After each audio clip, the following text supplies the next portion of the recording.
All right, so we just tried out our Milwaukee Hedge Trimmer, and we attacked this, which we should have taken a before picture.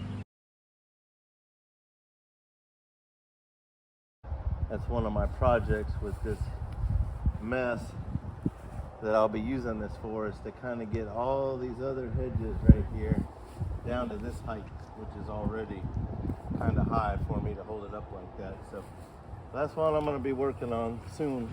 It was extremely high, probably about up to here, and so you can see the piles we took off, trying to get this under control. And we're going to get out of the sun and show you how much battery it used.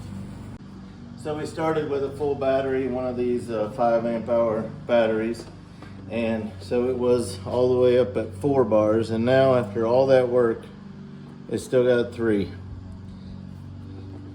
So pretty impressed with not only how good of a job it did, but that it didn't really use that much battery. So very pleased with the electric hedge trimmer, and don't miss the gas one at all. So hope that helped.